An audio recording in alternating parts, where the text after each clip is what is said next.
Hello, welcome to the Joe Cortez Show here in Las Vegas, Nevada, the entertainment capital of the world, with my co-host, Shelly Stevens.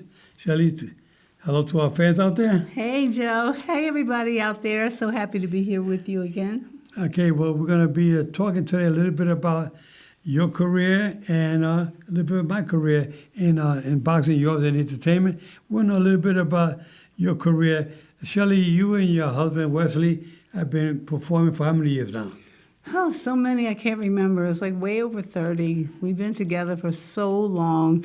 What happened was my husband actually was, songwriter, producer, co-producer, all of that with Philadelphia International Records back in the day.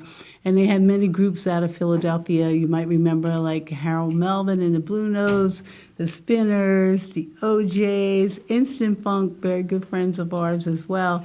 There was so many people from Philly back in the day that produced music and had so many hit songs. So my husband was involved with that.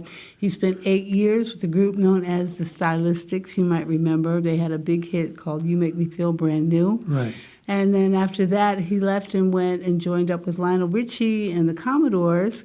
He was also with a very famous group out of New York City called BT Express. So he's done a lot. So over the years, you know, he would like write songs and produce songs, but he was very young when he started in the business, and sometimes you don't know all the ins and outs. And he decided that he wanted to just go out on his own and make people happy and do the music that he wanted to do.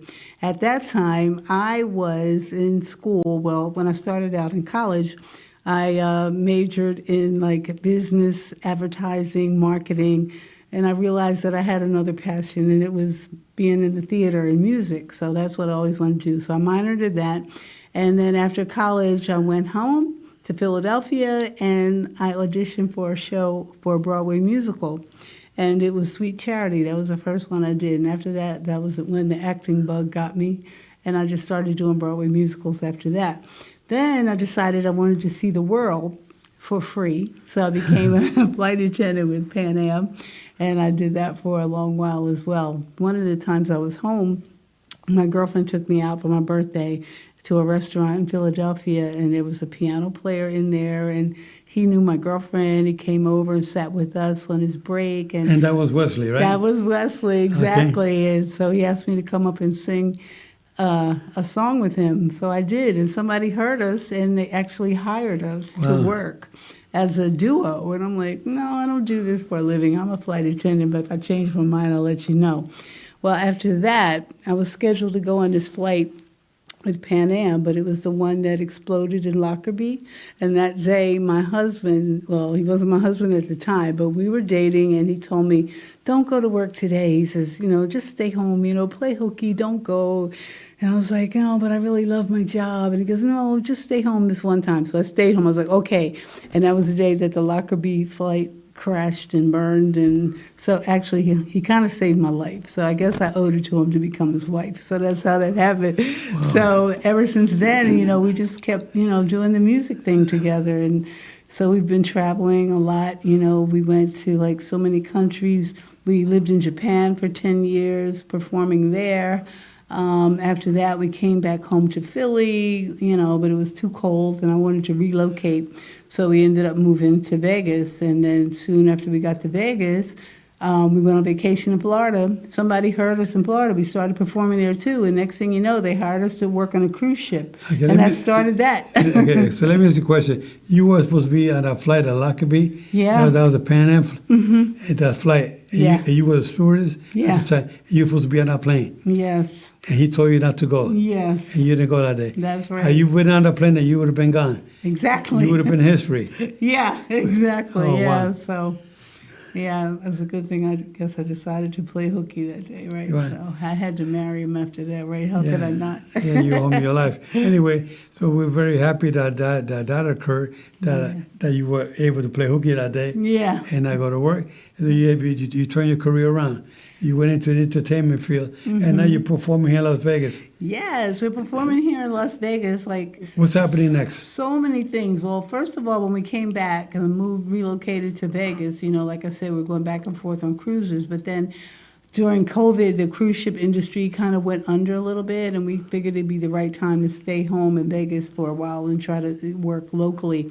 So we knew a lady named Lola, and every time we were in town in between contracts, she would hire us to perform in her restaurant. So, of course, we went straight back to her. So now we're there every Saturday from 6 to 10 at Lola's. It's a New Orleans-style restaurant, and we met so many people there, so now we're doing private parties, and we're getting other opportunities. So now there's Lola's, and there's several places called Lola's in Las Vegas. Can you tell us exactly which one you're at? Okay, our Lola, she's spelled Lola. Okay, there's another place here in town called Lolo's, and people like to get it confused. They have chicken and waffles, but this place, Lola's place, is all New Orleans style, Cajun cuisine. You know, we have jambalaya, we have crawfish, we have so many good things out of her restaurant. Right. So whenever we're in town, we've always performed there on Saturday nights, and then other gigs I've been there several times. Yeah. It's a good location. Yeah. A great crowd every day on Saturday night, but you guys are performing. Yeah. It's a lot of fun, yeah. Mm-hmm. I really like going there. Lola's a nice young lady. Yeah. And you and your husband are just amazing. Show that. Yeah. To the duel, and you guys pack him in every Saturday night. Yeah, we met some great people performing in Vegas, including you. And I remember the day that we met, and it was at another restaurant we were performing in called My Mother's House, Right. which is owned by Chef Michael Leonetti. So he's the one that kind of brought us together. When you came walking in to the restaurant one night, we were there, and my husband just like turned white as a ghost. He was like so pale. He was just staring at the door, and I'm like, I thought he was having a heart attack or something, but he's like, Joe Cortez just walked in the door. And I'm like, who? And he's like, I told you about Joe Cortez so many times. I showed you. He's the Hall of Fame boxing referee. I was like, oh, yeah, that's right. Okay, that's him. And he was like so starstruck. And ever since then, we became such good friends, all of us, the three of us. And you know, we appreciate you for being in our lives. And now here I am with you hosting your show. Well, I just felt that I needed a co-host for my show. I thought you'd be the right person. You're in the entertainment field. And being at this entertainment capital of the world, I had to bring somebody in the entertainment field to be a co-host with me. And Shirley's doing a tremendous job.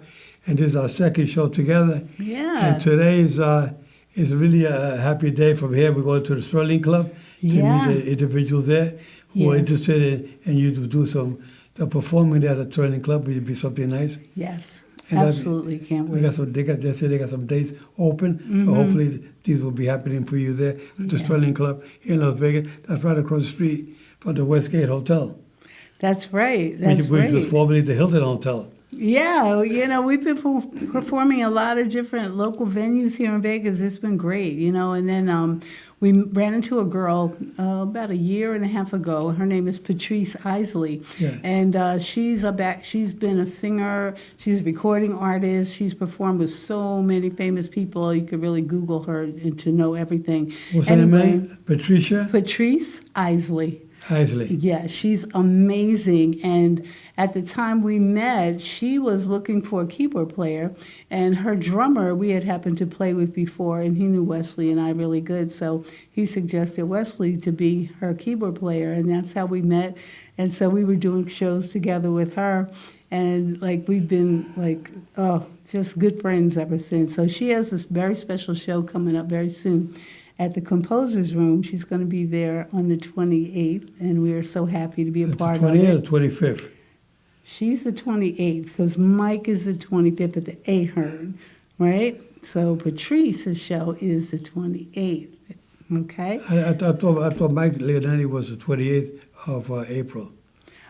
You know what? I think it's the 25th, but check me if I'm wrong, but I think it's the 25th. Yeah. Anyway, it's a Thursday. I know that, yeah. Well, she's a great entertainer. She I've heard is. her sing with you a couple of times on your show. Yes. And definitely April 28th is Mike Leonetti. He'll be performing at the Ahern Hotel. Okay. And that's a Sunday. Right. Okay? Right, yeah. And then Mike Leonetti going to be booked at the Ahern Hotel. Yeah. For then on, starting in May, I believe it's the first Friday, Saturday, Sunday. Oh, no, Saturday, Sunday, and Monday. Yeah, he's got it going on. Yeah, it'd be good for Mike Leonetti. You can't miss that. But April 28th is Mike Leonetti, which I'll be hosting the show for Mike Leonetti every night at the Ahern Hotel, starting April 28th, for sure. And we're going to have a good time with that. Seeing...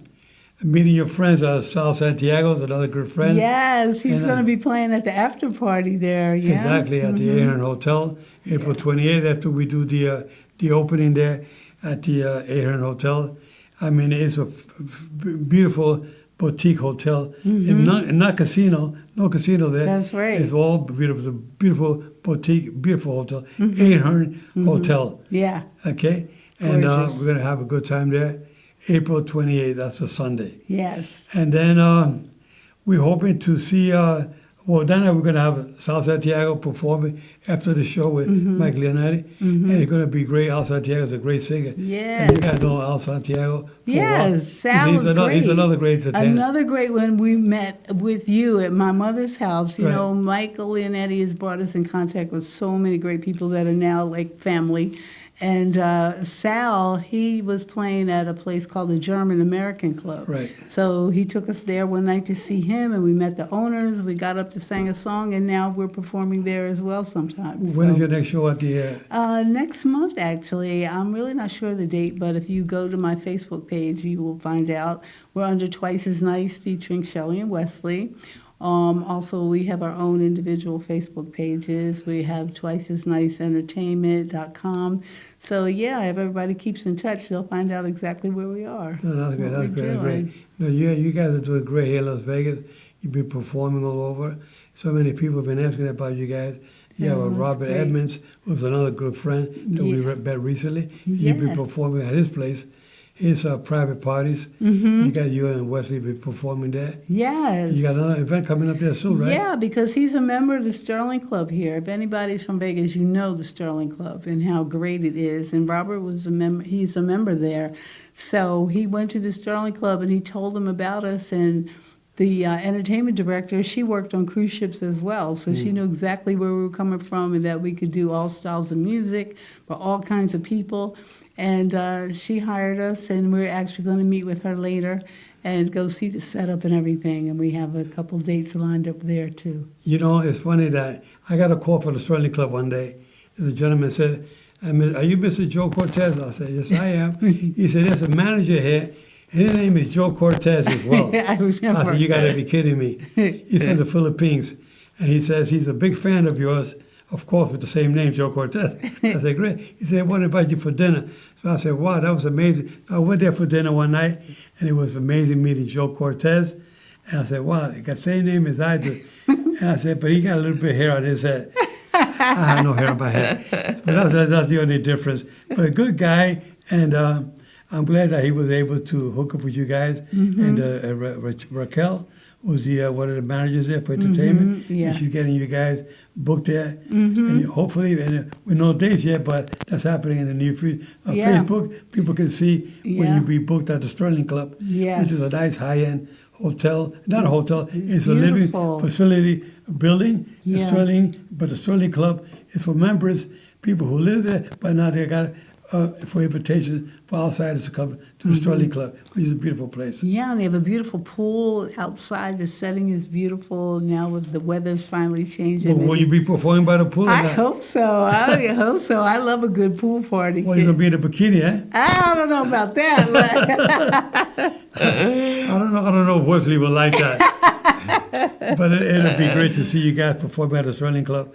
But of course, we'll thank Lola for having you there. You've been performing Lola's for how many years? oh goodness, a long time. I can't even remember how many years we've been there now. Maybe 5 or something like Yeah. that. Yeah, someone introduced us to her. Actually, her restaurant is right down the street from our house in Summerlin. And so we go there all the time to eat. We go there to perform. We meet new and interesting people each and every week. And somebody's always hired us for a private party or something like that. And that's how we met Robert. So you're known as Twice as Nice. Yeah. That's Wesley And and Shelley, Shelley yeah. Stevens. Yeah. Twice as Nice. You look him up online, Twice as Nice. Yeah. Now, he's had a great career, though, in the past, for the 60s, 70s. He was with what groups again? the Stylistics, and Stylistics, the Commodores, Commodores. BT Express, which is out of New York. And that was with Lionel Richie, right? Yeah. Wow. Yeah. You got to perform with the great Lionel Richie. Yeah, absolutely. Well, Yeah. that's amazing. Lionel Richie, one of my favorites. Oh, one of mine too. One of mine too. He's so sweet on stage, off He stage. seems to have a good heart. I see him on TV every so often. I don't know if he's with America's Got Talent, but he has one of those shows that he's on, and he's very, very. You see him sometimes he gets very emotional. Yeah. And some talent up there to sing. Yeah. And he's a really loving kind of guy. Yeah, American Idol. He's amazing, and and the contestants have been really, really good this year too. Well, we gotta make arrangements one day to have Lionel Richie on our show. Absolutely, yeah. Let's get it done. Yeah. We gotta get him on. Lionel Richie, if you're watching, we gotta get you on the show. If you don't come on the show, you know what? We gotta get you out there, buddy, 'cause we love you, man. You know, we That's definitely gotta get you right. on the show. That's absolutely right. Yeah. Yeah. It's been a great being here in Las Vegas. I've been here myself 32 years, and I came here as a boxing referee back in 1992, and it's been a great run for me here. I loved it. Yeah, and everybody loves you as well because this man right here, he's so good. He helps so many people in so many different ways, and we're so blessed to have met you and for you to be in our lives. Well, I'll tell Seriously. you, it's very, very, very happy to be here, be part of your life now. Oh, absolutely. And, helping you guys out and getting you guys on the right track. My thing is helping people out there because individuals out there, you got to know Joe Cortez. I'm the kind of guy, I'm fair, but I'm firm, you know that. In boxing, I was a fighter, but I got a heart of gold. I love helping people out there. My thing is helping, paying it forward. Because, I've had good times in my life, I had bad times, but I've had to, after I got hit with COVID in 2020, a lot of people think I was going to make it, been hospitalized for 5 months, but I'm a fighter. And people kept telling me, Joe, you can't give up. You're a fighter, you got to make it. And you know what? I made it. It hasn't been easy, but I made it through. I'm still going through some difficulties time to time with my breathing, but you know what? I'm a fighter. I'm not a quitter. I'm going to give it all I have. I can do anything. Anything you put in front of me, I'm going to make it happen. That's how I feel about my life. And it's very inspiring because you make me feel the same way. Seriously. We learn so much from you. Yeah. So amazing. So, we're talking about a little bit about my career in boxing, and people say, Joe, what got you into boxing, right? I said, well, me, I come from a single-parent home, and you can see me there, a referee. That's back in the days when I refereed some of the fights in Atlantic City and in Las Vegas. It was a great run for me as a referee. I had so much fun refereeing some of the great fighters, some of the great ones like Floyd Mayweather, you can see there. That's after the fight of Floyd Mayweather, Ricky Hatton, I giving them instructions prior to the fight. It was when we got inducted to the International Hall of Fame, where we got Sylvester Stallone, Constance Zhu, Mike Tyson, Julio Chavez. It was a great event getting inducted into it was a great honor getting inducted to the International Hall of Fame. And it's always been a great honor for me to get into that because sometimes I was born and raised in Spanish Harlem in New York, which is not the nicest place in the world to be born and raised. But I said, my mother brought us up the right way. She always gave us good advice. And I thank a trainer by the name of Johnny Markell, who was with the Boys Club of New York. He was a trainer at the Boys Club of New York. And my brother Mike got involved with boxing first a year before me. He said, Joe, you got to get into boxing. I said, I don't know. I had fallen off a wall when I was a kid, about 10 years old. I had broke my jaw on both sides. I was hospitalized for a month with a broken jaw, lost a couple of teeth, and I was in the hospital, I tell you. And I was 10 years old, and my mother said, you can't go back into boxing. You can't go into boxing like your brother Mike because you have a weak chin. But she had put that in my head, but I had a weak chin. So when I used to sneak to the boys' club, I started going in there and boxing. I kept in my head, my mother said, I got a weak chin, so I didn't want to get hit. So I got to bob it and weave it, move. I was always trying not to get hit. So maybe that really what my mother did by telling me not to get into the boxing because I had a weak chin. That made me a better fighter because I would have made sure I didn't get hit. So my name of the game was hit and don't get hit. So I got into that. And when I was 16 years of age, my brother and I went to the Golden Gloves. Went to the novice division, and my brother Mike and I, in Madison Square Garden, we reached the finals. And we both won the sub-novice division championship. My brother was a featherweight, and I was a flyweight. My brother featherweight, 126, flyweight, 112. I was 16 years of age. I was a skinny little guy, and my brother was also skinny, tall. They were saying, "You guys can't make it." But you know what? By people telling me I couldn't make it, I was being bullied so much in New York, in my neighborhood, and all the gangs around there. They tried to get us to go join the gang. I was chasing my brother and I. I was always hiding behind the cars. I see a group of guys coming down the street. I would run into the building. I was afraid of them. Because they all would bully us. They would try to beat us up, and I was always trying to run. I became a good runner, learned to run from these gangs, all the gangs and whatnot. So by me being afraid of these guys, I was tired of being bullied, and I joined the Boys Club, and my brother Mike and I became Golden Glove champion. Then everything changed. Then everybody wanted to be our friends. Then not only did we win the Spanish won the Golden Glove that year, we also won the Spanish Golden Gloves that same year. Then the following year, we both fought in the open division. And my brother Mike and I took to New York, the Easterns, and the National in 1961. I was 17 years old. And I remember one day the great trainer, Emmanuel Stewart, who trained so many great fighters. He had Tommy Hearns. He trained like 40 world champions. And he said one day to me, he said, "Joe, are you the little skinny Puerto Rican from New York who beat Oscar German for the national championship?" I said, "Yeah, that was me. Why?" He said, "Because I didn't reach the final that year because a guy that I lost to was Bobby Harmon, and that's the guy you beat for the national championship." And I said, "Wow, what an amazing." Manuel Swift was may he rest in peace, was one of the great trainers in boxing. And it was an honor for me to become a national champion at the age of 17 at the old Chicago Stadium. It was New York versus Chicago. And New York had the East Coast champion, and Chicago had the West Coast. And my brother and I becoming world national champion was a great honor for us. It was something that a lot of individuals thought that we're not going to make it. But you know what? I tell you guys out there, you could do anything. Maybe that was the reason why I was able to be successful in so many things I've done in life. I was explaining to Shelley today some of the things that I was involved in the medical field, in the field of ophthalmology.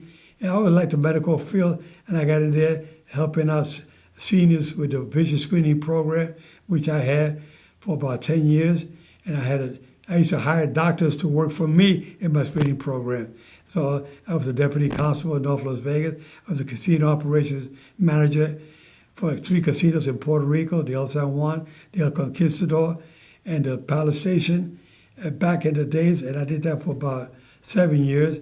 Prior to that, I was the executive manager of the El Conquistador Hotel in Fajardo, Puerto Rico. I lived there for 8 years. So, I was able to get involved with something. I've always had a little confidence in myself. And I think all that came from boxing. I always felt I can do anything. Put anything in front of me, I don't care what it is, I can do it. And that's my advice I can tell you guys out there. You can do anything you want to do. Don't let nobody put you down. Don't let nobody bully you, telling you can't make it. Say to yourself, I can do it. I can make anything happen. And that's why I keep going forward. And today, after I retired, after getting inducted to the International Boxing Hall of Fame, I was inducted to the New Jersey Hall of Fame, the West Coast Hall of Fame, the Nevada Hall of Fame, but the International Hall of Fame was the big one up in Canastota, New York. And I had the honor of getting inducted with Sylvester Stallone, Kelsey Zul, Mike Tyson, Julio Cesar Chavez, and Nacho Berenstein. And it's an honor to be inducted in the Hall of Fame. But people say, "Joe, you got inducted to the Hall of Fame," and there's that picture there with the great ones. How did Sylvester Stallone get into the Hall of Fame? He's an actor. I said, well, you know what? He had the Rocky movies, and he asked me to be the referee for his last movie, Rocky Balboa. He said, "Joe, I got to make this movie look authentic. I want you to help me out. I want you to really make this boxing scene with Antonio Tarver, who at the time was the light heavyweight champion of the world, one of the great ones." So him and Sylvester Stallone were doing the scene in the Rocky Balboa movie, and I was the referee in there But when Sylvester told me he wanted to make the movie look authentic, he said, Joe, we got a script for you, and this is what you got to do. I said, wait a minute, Sylvester, not for nothing, you know. I respect you. You done great with your Rocky movie, but you want to make it look authentic. I don't really need a script. If you're in there with a 20 top of spar, wherever you are, can I do the way I normally handle myself in the ring? He said, Joe, you know what? Let's do it your way. And we did it my way, you know. That boxing scene happened to be one of the best scenes you want to see in all the Rocky movies. That's why today people say, Joe, that movie Rocky Balboa, man, you were fair but firm. And Sylvester Stallone said, Joe, you have to say I'm fair but I'm firm in the movie. And I did, you know. And it was an honor being that. Eddie Murphy also, same thing, he's coming up to the fight. He said, Joe, I'm doing a movie. It was called I Spy. And we filmed that up in Vancouver. He said, Joe, we got to do this boxing scene and whatnot. So I helped him show him how to move around, how to throw some punches the right way. He was afraid to hit this guy with some punches. I said, Eddie, come on, man. This is a professional fighter. He's used to taking punches. Hit him to the body. Hit him. Shoulder, you know. Let's make it look real, you know. And I learned a lot from the Rocky movie. Anyway, so we made it look also authentic in the boxing scene with Eddie Murphy. And then Antonio Banderas was doing a movie called Play to the Bone. He said, Joe, you got to help me with this movie. And I became a referee in that movie called Play to the Bone with Woody Harrelson. It was a great movie. We filmed that here in Vegas as well. And it was great. And then I got a call from some production company. They wanted to do a movie called Undisputed. It was a prison movie with Wesley Snipes. And they had me doing a scene there with Vin Rames as a referee in that boxing scene with Vin Rames when he became heavyweight champion of the world after he came out of prison in a movie called Undisputed. So I had my fun, my years doing my stuff in boxing and in my career as an actor. And in life in general, yeah, Shirley, I love helping people. I can tell you people out there, don't be afraid to make a move. Go forward. Do anything you want to do. Don't let nobody stop you. Do it all because in today's life, the way things are these days, you have to be positive. You got to think positive and show your children, your grandchildren, and yourself that you can make it happen. You can be successful. You know, Shirley, you and Wesley have been very successful in the entertainment field. I look up to you guys. You guys make me very proud for your talent, the way you've been performing, you and your husband. And then other friends that I met of yours. And we have to also say our condolences to a mutual friend, O.J. Simpson, who passed away yesterday. And you guys got to meet O.J. Simpson. Yes, O.J. used to come to Lola's a lot, and that's where we met. And he used to go to a cigar bar, which he frequented a lot. And some of his friends, they used to all hang out at a cigar bar called La Casa, which is in Boca Park. And he said, you guys would be perfect over there. And he introduced us to the owner. He had the owner come over to Lola's, and then we ended up playing over there as well. And that was a great time, too. So he helped us out as well. Yeah, well, you know, some people say, did he do it? Did he do it? You know, I don't care. I know. And it's the way he treated us, right? The way he treated me, you know. Mm-hmm. And anyway, may his soul rest in peace, and may his ex-wife and her brother, may they both rest in peace. Yeah, Goldman and the young lady. Mm-hmm. And all I can say is we got to go forward in life. Always think positive. Always help people out there. Don't knock anybody. You know, one thing I hate is about people in life. I hate gossip. That I'm out of that. I don't want to hear people talking about other people. We got to love one another, care for one another, make sure we keep going forward. Because if somebody needs some help, you can call me. If I'm there, I can always be there for you. You know, just like people were there for me when I was coming out for the top neighborhood, Spanish Harlem in New York, and it gave me open doors for me to give me an opportunity in life. You open a door for me, you know, and I got in. We'll try to open the doors for you, open the doors for you guys, get you guys come in. That's what we're all about, helping one another. We appreciate you so much. And if we have any entertainers out there that want to promote their shows or anything, contact us. You know, we could have you on our show and talk about your career as well and get people to come to your shows. Well, having you on our show today in the future as my cause is an honor.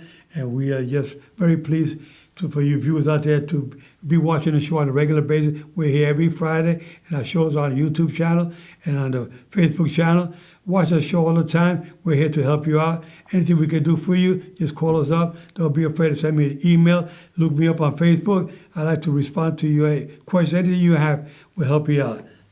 Leslie, Wesley, All with right. one of our buddies, but help him out. And Shelly, you keep on with what you're doing. Yes, and he appreciates you for having me here with him so he can get work done for Patrice's show. He's the musical director, so he's been working hard at home in our studio, working on the music to get everything right for the show coming up. So, Well, with that said, guys, we'll catch you next week. And remember, guys, I'm fair, but I'm firm. Keep him up. God bless.